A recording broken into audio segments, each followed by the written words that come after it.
Assalamualaikum warahmatullahi wabarakatuh. Waalaikumsalam warahmatullahi wabarakatuh.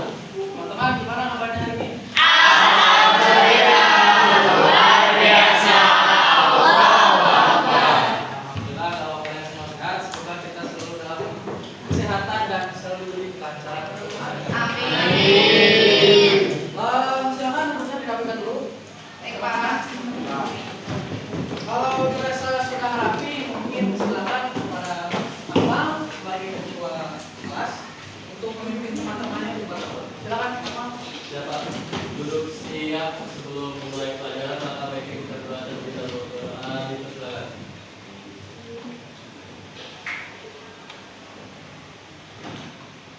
Berdoa dapat jadi. Oke, hari ini yang bertanya siapa? Raffi. Raffi sakit. Oh.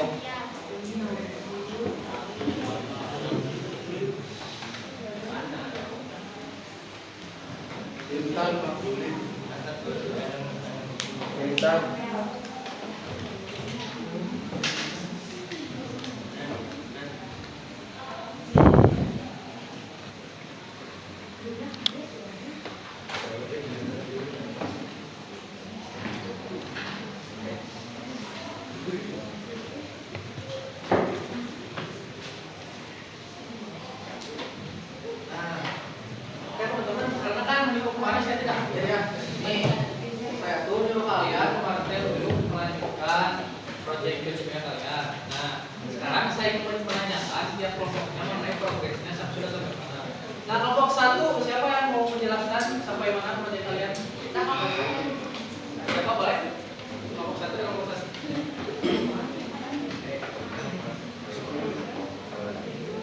Ya, Pak. Gimana? Untuk proyeknya sudah sampai mana? Jadi untuk proyeknya kita udah berdiskusi dan udah bikin juga dari awal. Nah, kan itu tuh temanya rekayasa depok ya, Pak. Nah, kita udah nyari sejarahnya, tinggal udah nungguin pemain juga, tapi belum ke praktek. Oke, silakan dilanjutkan ya. Ya, siapa? Kelompok dua mana ngomong dua? Ya, Pak. Yuk, tahu gimana? Pak, itu Konsep dari kelompok kami yaitu konsep tentang teks drama detik-detik proklamasi kemerdekaan.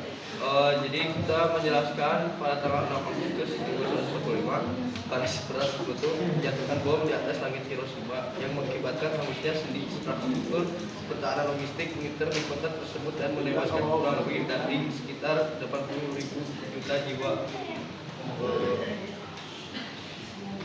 Udah, tahu. Udah, Pak. Nah, kelompok tiga terakhir? sudah, Pak. Ya. Maaf. Nah, jadi sebelum menyerahkan kembali ya. Jadi untuk proyek-proyek ini deadline-nya hari Jumat minggu sekarang. Jadi silakan mungkin yang belum menggarap sama sekali boleh segera dikerjakan. Karena mungkin ya nanti itu menjadi output oleh oke teman-teman, hari ini jadi kita ini akan belajar. Kalian saya akan diskusi menjadi sejarawan. Maksudnya kalian nanti akan memecahkan satu topik permasalahan. Nah, satu topik permasalahan ini nanti kalian akan melakukan hipotesa atau jawaban sementara. Setelah hipotesa, kalian akan melakukan penelitian. Nah, setelah melakukan penelitian, kalian akan mencari jawaban yang benar dari jawaban sementara kalian. Nah, jadi intinya di pertemuan kali ini kalian akan berdiskusi kelompok, teman-teman, dengan catatan atau dengan tujuan untuk memecahkan satu topik permasalahan. Oke, mungkin untuk selanjutnya saya akan bagi kelompok di sini. Untuk mempersingkat waktu saja, kelompoknya 1, 2, 3, dan 4. Nah, seperti itu. Nah, mungkin agar tidak ada kesenjangan sosial di sini, mungkin yang banyak boleh merapat, yang sedikit. Ini kan cuma drama ya. Oh, mau ini orang. Oh, ada. Oke. Mungkin ada yang keberatan kan?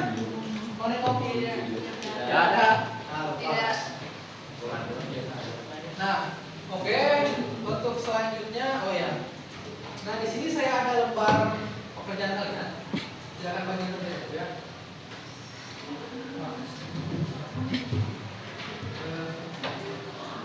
Oke.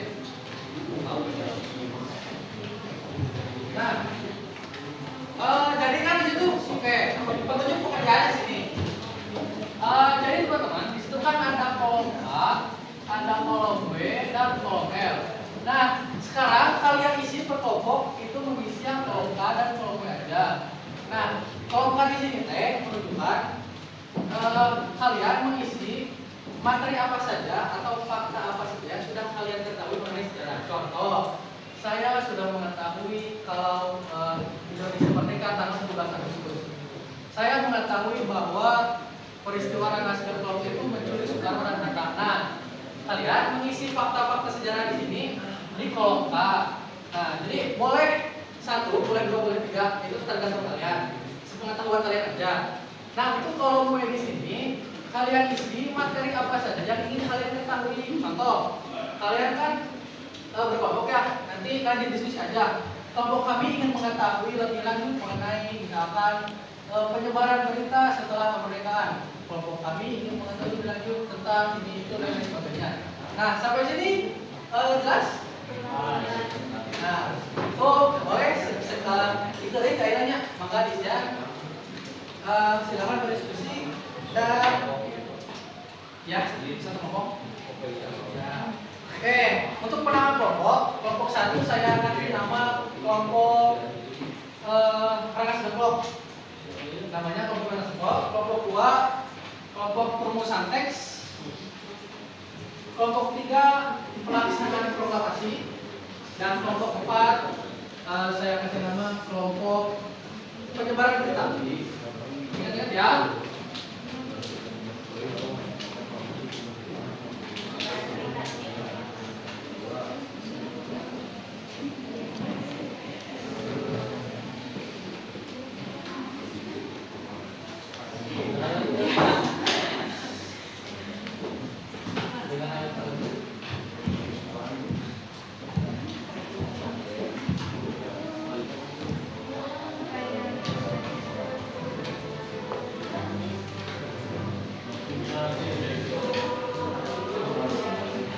Oke, silakan sambil saya menulis permasalahannya, kalian boleh mengisi dulu KPD-nya, oke?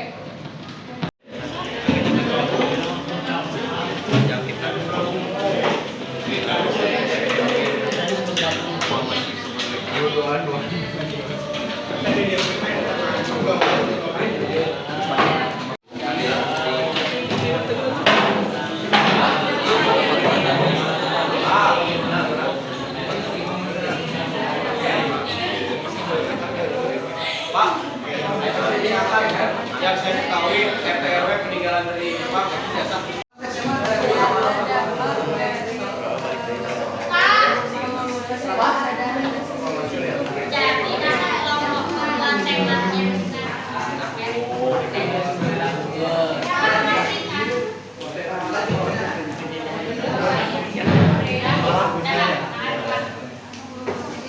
Gimana kelompoknya, Pak?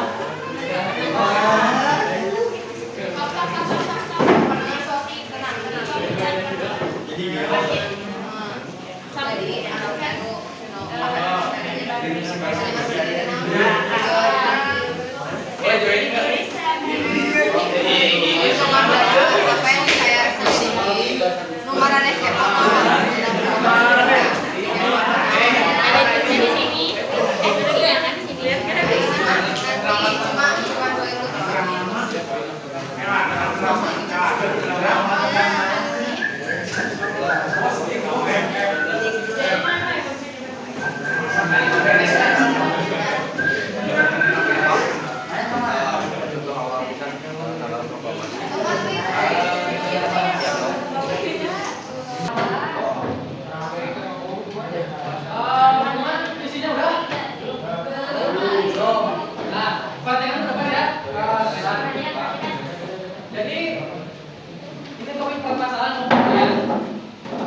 tentang ini, kelompok 2 di sini tentang ini, 3 dan 4. Nah, silakan untuk permasalahan ini kalian tulis kembali di dalam kertas lembar. Jadi pertanyaan-pertanyaan ini dimasukkan ke kertas lembar per kelompok ya, bukan orang. Nanti di bawahnya untuk permasalahan ini kalian tuliskan hipotesis kalian tentang jawaban sementara dari permasalahan ini. Misalkan kenapa perumusan informasi dilakukan di rumah perguruan tinggi Jepang dan kenapa dia mau, kalian tulis soalnya dulu. Di bawahnya kalian tulis hipotesa kelompok lalu kalian jawab. Nah, untuk hipotesa kelompoknya kalian jangan dulu lihat handphone, lihat apapun lah intinya. Jadi kalian jawab dengan sepengetahuan kalian, dengan logika kalian dalam memecahkan suatu permasalahan. Mengerti? Jadi jawaban kalian di sini tidak ada yang benar dan tidak ada yang salah. Jadi silakan berpikir dengan logika dan berpikir sekemampuan kalian untuk menjawab suatu permasalahan. Intinya jangan buka sumber apapun, handphone, buku, jangan dulu. Pokoknya jawabannya tidak ada yang benar dan tidak salah. Pendek atau panjang itu tergantung kalian. Mengerti? Hipotesanya jawaban sementara. Gitu. Jadi ada yang ngerti AKBD, ada yang tulis topik permasalahan dan waktunya saya persilakan untuk berdiskusi.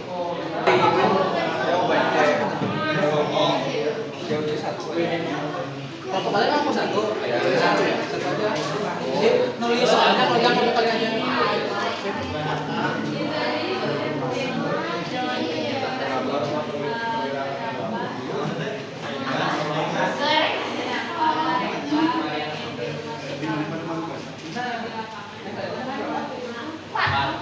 Ih, satu doang nih. Yang sudah jawaban gitu aja. Berarti kan kita bisa memberikan aja. Iya. Kirain ya.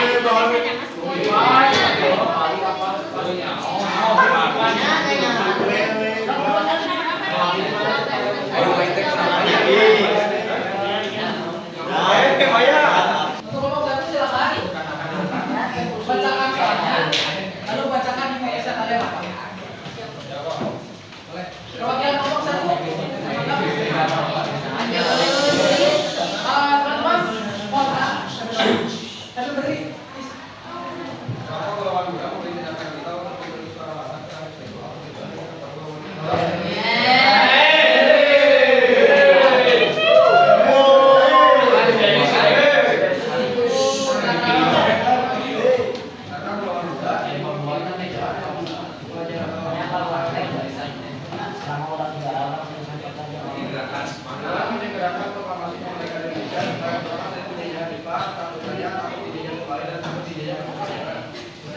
Terima kasih kelompok satu. Tepuk tangan teman-teman.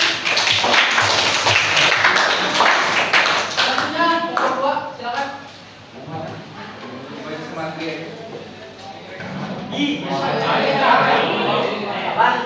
Oh, kelompok kanan. Oke. Kelompok 3. Terima kasih. Tepuk tangan kembali, teman-teman. Kelompok 4.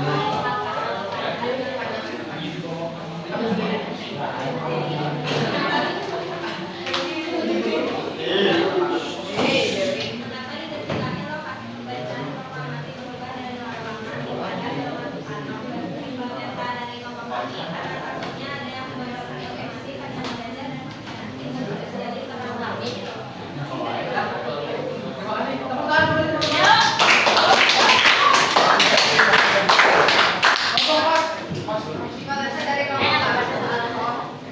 Strategi dan cara apa para pemuda menyebarkan berita proklamasi ke seluruh Nusantara? Hipotesanya, berita proklamasi disebarkan melalui berbagai media komunikasi seperti radio, surat kabar, telegram, dan juga penyebaran dari mulut ke mulut. Strategi ini dilakukan agar rakyat di berbagai daerah segera memahami kemerdekaan Indonesia. Dan terima kasih kelompok. Nah, sekarang kalian kan tadi sudah berhipotesa. Nah, sekarang kalian coba melakukan penelitian tentang topik permasalahan kalian ya. Maksudnya kalian coba verifikasi jawaban kalian di sini. Nah, kalian kan jawabannya beragam. Nah, sekarang kalian cari jawaban yang sebenarnya dari topik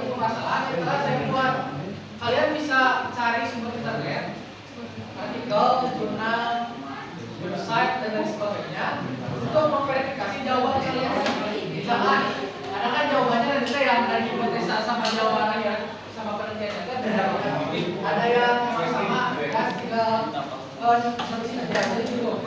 Jadi intinya sekarang kalian berdiskusi lagi dengan kelompoknya. Kalian melakukan penelitian, terus jawab dengan sebenar-benarnya tentang kelompok. Oh ya, satu lagi, kelompoknya anak tak bisa hilang. Nah, sekarang kalian. Pertanyaannya, mengapa perusahaan proklamasi dilakukan di rumah PKI Dewa dan kenapa itu berbeda? Pada saat kami sampai karena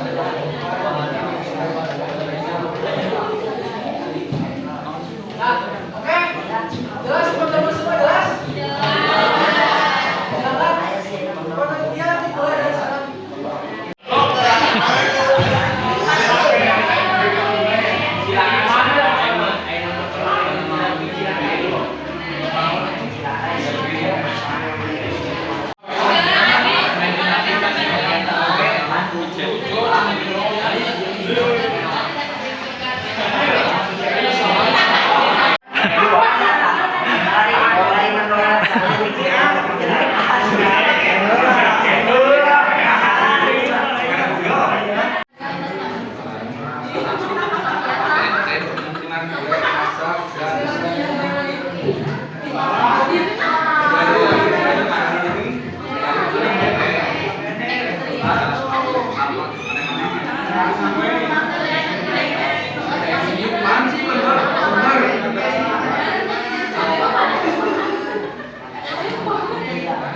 Selanjutnya, kalau kalian sudah melakukan penelitian, saya minta perwakilan kelompoknya bacakan lagi masalahnya, lalu jawab di depan hasil dari penelitian.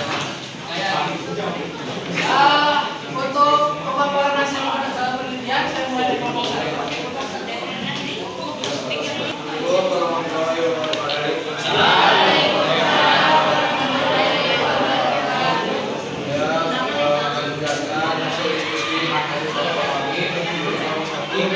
Materi masalah proklamasi kemerdekaan Indonesia. Yang dimana kenapa golongan muda memiliki tindakan radikal untuk menculik bangsa karena kedatangan simbol apa tujuan yang ditakutan golongan muda. Berbedanya karena golongan muda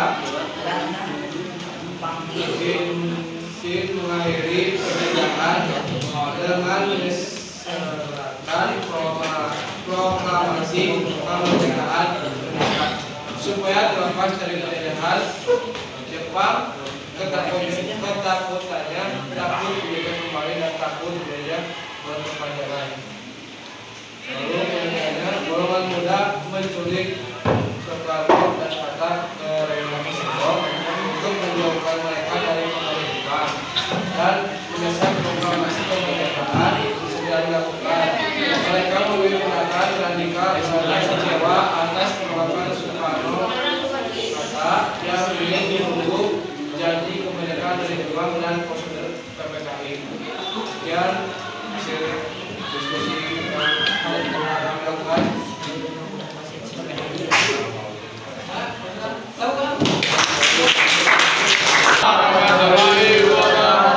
Saya akan menjabarkan hasil dari kerja kelompok. Selanjutnya, perumusan teks proklamasi dilakukan di rumah perwira di Jepang dan kenapa dia sampai nemu. Hipotesanya karena perwira Jepang ingin membantu Indonesia merdeka. Jawaban sebenarnya perumusan teks proklamasi dilakukan di rumah Laksamana pada Simaeda karena tempat pertama dan tidak Maeda mau membantu karena Jepang sudah menyerah. Dia bersimpati pada kemerdekaan Indonesia dan kemerdekaan Tuhan.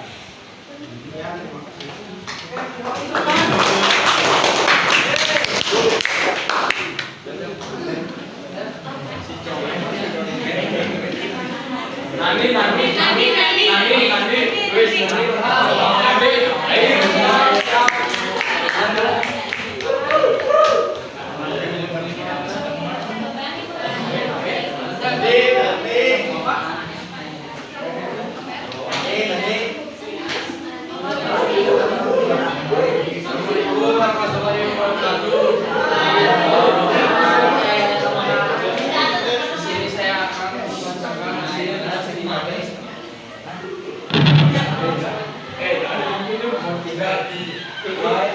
Identifikasi lokasi pembacaan proklamasi diulang dari lapangan Sukarno. Jawaban Esa, karena tentunya ada yang membocorkan informasi pada pekerja dan pengkhianat sehingga bisa terjadi pulang lagi. Penelitiannya karena takut terjadi bentrokan udara antara rakyat dan tentara Jepang.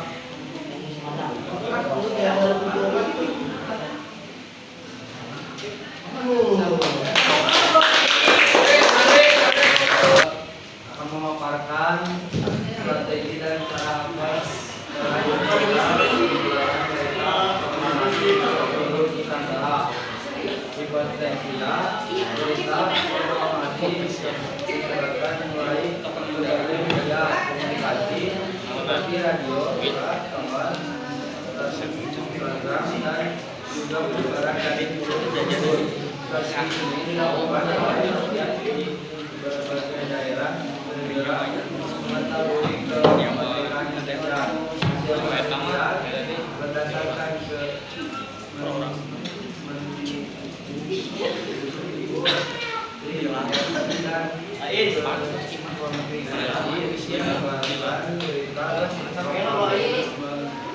kemerdekaan Indonesia menggunakan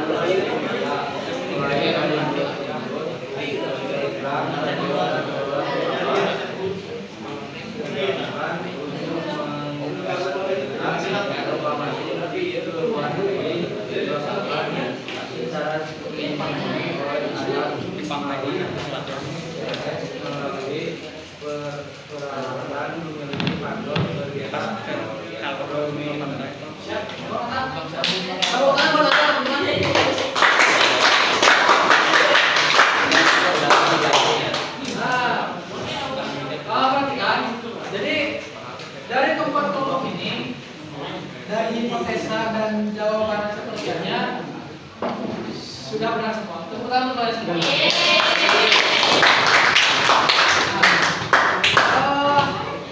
Sebelum mengisi kembali KPD, saya di sini akan sedikit lagi berinfo mengenai bukan apa ya, maksudnya ingin meluruskan agar tidak ada kesalahan berpikir.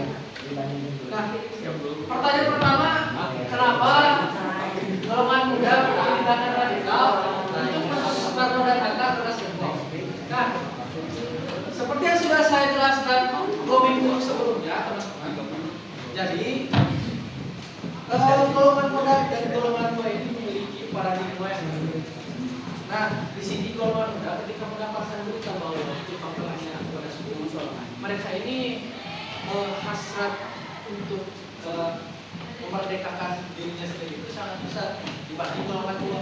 Dikarenakan golongan tua ini berpikir lebih rasional, maksudnya kapan lagi mereka mendapatkan kabar bahwa penjajah ini sudah menyerang kepada suku. Nah, di situ makanya kenapa tadi kelompok satu menjelaskan golongan muda ini mendesak golongan tua agar segera memproklamasikan kemerdekaan. Nah, di situ ditunjukkan bahwa golongan muda ini dan golongan tua ini mempunyai pandangan yang berbeda. Nah, puncaknya kediaman Soekarno itu pada malam hari tanggal 6 Agustus. Perwakilan golongan tua dan golongan muda ini berkumpul. Nah, di sini golongan muda ini mendesak mereka untuk menegakkan proklamasi. Nah, salah satu tokoh dari golongan muda waktu itu Bikana ya. Jadi Bikana ini mendesak golongan tua berkata seperti ini. Kalau proklamasi tidak dibacakan besok hari, malam ini, besok hari akan terjadi pertumpahan darah yang sangat hebat. Itu dari golongan ancaman golongan muda terhadap golongan tua. Nah, golongan muda yang diwakili oleh Soekarno itu, karena kan Soekarno ini memiliki sifat yang netral, jadi mau geleng-geleng lah istilahnya gitu. Jadi Soekarno so apabila kalian seperti itu, gorok cenah dengan saya sendiri. Itu ancaman dari Soekarno agar tidak agar golongan muda ini tidak mengambil apa yang betul. Nah, di situ untungnya ada Hatta, teman-teman. Jadi Hatta ini membimbingkan Soekarno dan golongan muda ini untuk lebih berpikir lebih jernih. Intinya Hatta ini lebih rasional, maksudnya ancaman sebenarnya kita itu kata Hatta bukan Jepang dan bukan dari bangsa kita, akan tetapi sekutu yang on the way menuju ke Indonesia. Nah, karena kan pertemuan di rumah Soekarno ini tidak ada hasilnya pada malam itu, pada akhirnya Wicana dan golongan ini menculik Soekarno dan Hatta, beserta istri dan anaknya ke Soekarno. Jadi intinya kenapa Soekarno Hatta ini diculik karena Soekarno? Karena pada pertemuan pertama antara golongan dan golongan dua ini dimasukkan ini tidak ada hasilnya. Jadi mereka menculik ke Soekarno dan Hatta Soekarno sebagai ancaman kedua untuk menyelenggarakan proklamasi. Seperti itu. Nah, untuk yang kedua, kenapa Cenah? Perumusan teks proklamasi ini dilakukan di rumah perwakilan ini, Jepang alias Laksamana Medan dan kenalan dia tema. Nah, sebenarnya pertanyaan ini cukup logis ya teman-teman, dikarenakan pada waktu itu setelah Soekarno dan Hatta ini diculik oleh Soekarno, mereka ini kan balik lagi ke Jakarta. Nah, sebenarnya pada waktu itu karena hasil dari Ranas Lebok ini sebenarnya ingin segera merumuskan teks proklamasi. Nah, Soekarno, Hatta, Ahmad Subarjo ini tidak punya tempat untuk merumuskan teks proklamasi. Pada saat itu dari kesaksiannya Ahmad Subarjo dalam bukunya Lahirnya Bangsa Indonesia itu disebutkan bahwa kata Ahmad Subarjo mereka ini telah membangun hotel sebenarnya teman-teman, sudah membentuk hotel di situ, namanya Hotel West Indies. Nah, Hotel West Indies ini menolak adanya kegiatan apapun lebih dari jam 10 malam. Nah, dikarenakan pada waktu itu Soekarno dan Hatta ingin merumuskan proklamasinya pada malam hari, kebetulan lebih dari jam 10 malam, jadi hotel tersebut menolak adanya kegiatan dari Soekarno dan teman-teman. Nah, alhasil ada Laksamana Medan teman-teman yang menawarkan rumahnya sendiri dijadikan untuk merumuskan teks proklamasi. Jadi sebenarnya bukan dari bangsa Indonesia sendiri yang meminta Laksamana Medan untuk dijadikan rumahnya ini dijadikan tempat perumusan teks proklamasi, tetapi Laksamana Medan ini menawarkan dirinya dan rumahnya dijadikan tempat perumusan teks proklamasi. Kenapa Cenah sebenarnya? Ada apa di sini? Nah, sebenarnya Laksamana Medan ini kenapa rumahnya bisa dijadikan tempat perumusan teks proklamasi? Karena yang pertama, menurut Benedict Anderson dalam bukunya Japan Time of Revolution menyebutkan bahwa rumah Laksamana Medan ini memiliki hak yuridis, memiliki imunitas, artinya Angkatan Udara Jepang yang pada waktu itu patroli di Jakarta tidak akan pernah berani dan tidak mungkin masuk ke rumah Laksamana Medan karena Laksamana Medan ini merupakan perwira tinggi Jepang pandai di angkatan laut. Jadi intinya para angkatan darat Jepang ini tidak akan mungkin masuk ke orang yang memiliki pangkat yang lebih tinggi dari mereka kayak itu. Nah, ini disebutnya imunitas dan yuridis. Nah, dan kenapa sebenarnya Laksamana ini mau? Karena Laksamana Medan ini merupakan maksudnya salah satu tokoh anomali dalam pergerakan bangsa Indonesia. Artinya Laksamana Medan ini merupakan teman dekat dari Ahmad Subarjo, pendukung bangsa Indonesia. Dan yang selanjutnya Laksamana Medan juga merupakan orang yang terdiri, maksudnya terdiri. Jadi Laksamana Medan ini tahu kalau Jepang ini sudah menyerah dan dia lebih memilih bagian kepada bangsanya sendiri dan lebih memilih melanjutkan perjalanan bangsa Indonesia untuk merdeka dibanding mempertahankan bangsanya yang sudah hancur sendiri. Itulah kenapa rumah Laksamana Medan ini dilakukan teks proklamasi dan kenapa dia sampai itu alasannya seperti itu. Nah, selanjutnya kenapa detik akhir lokasi pembacaan proklamasi berubah dari lapangan Ikada ke rumah Soekarno? Nah, ini juga sebenarnya teman-teman.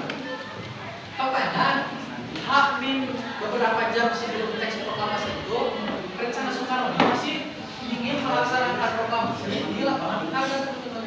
Akan tetapi, ketika Badan Intelijen Negara pada waktu itu sudah muncul kebusukan Jepang, nah intinya lapangan Ikada ini sebelum akan ada pelaksanaan teks proklamasi itu, Jepang ini sudah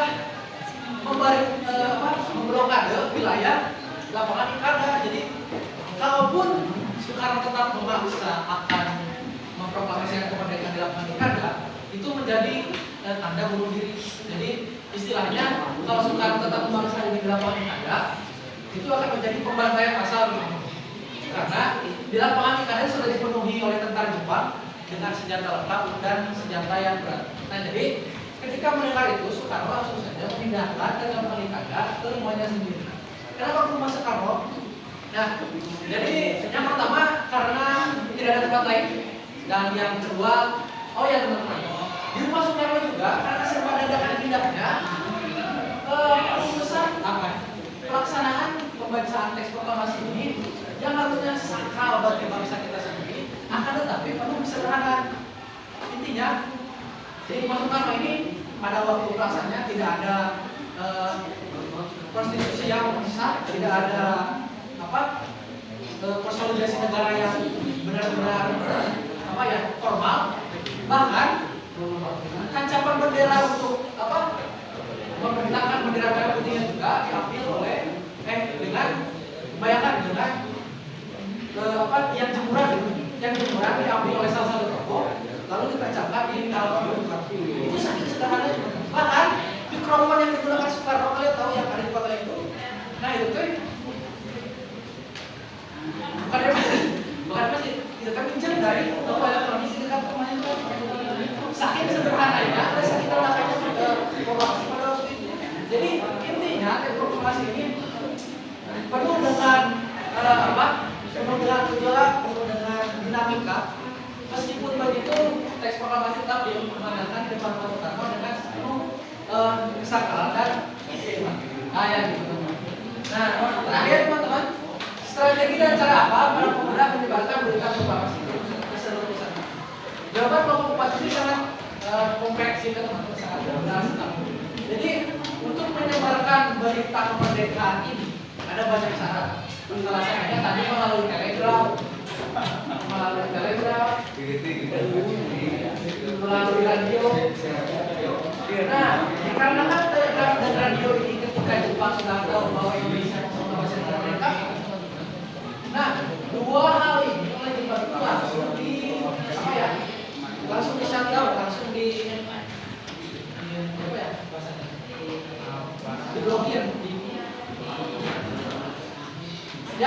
diblokir lagi ya.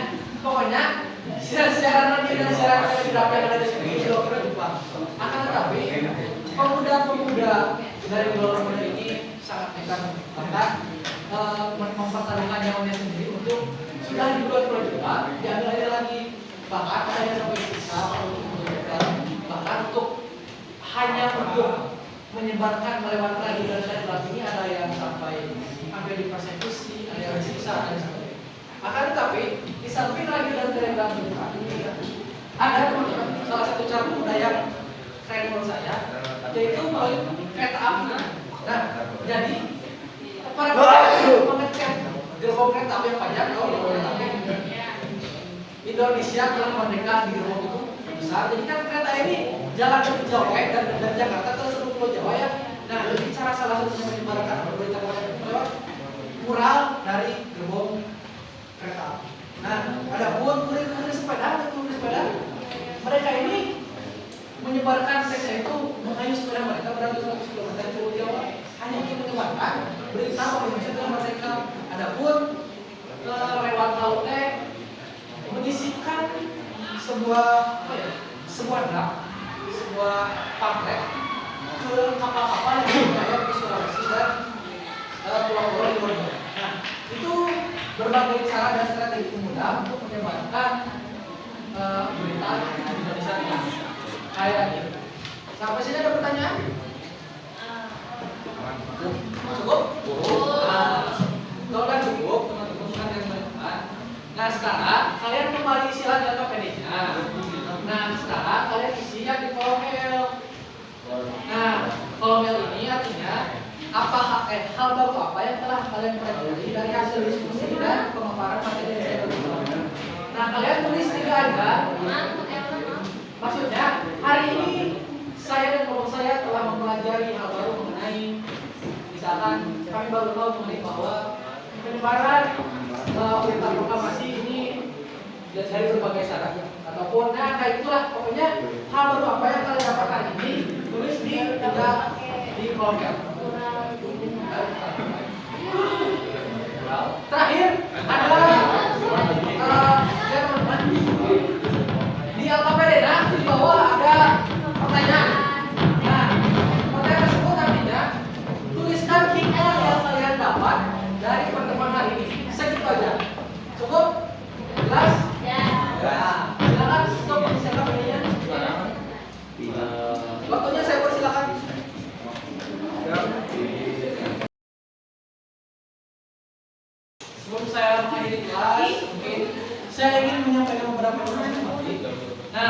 yang paling utama mengenai proyek tugas learning kalian. Silakan videonya segera digarap. Sekali lagi saya tekankan, mungkin videonya tidak usah pakai pakai, yang penting seadanya.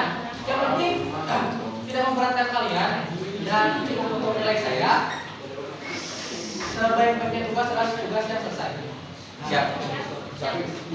Dan selanjutnya, oh ya, deadline-nya hari Jumat.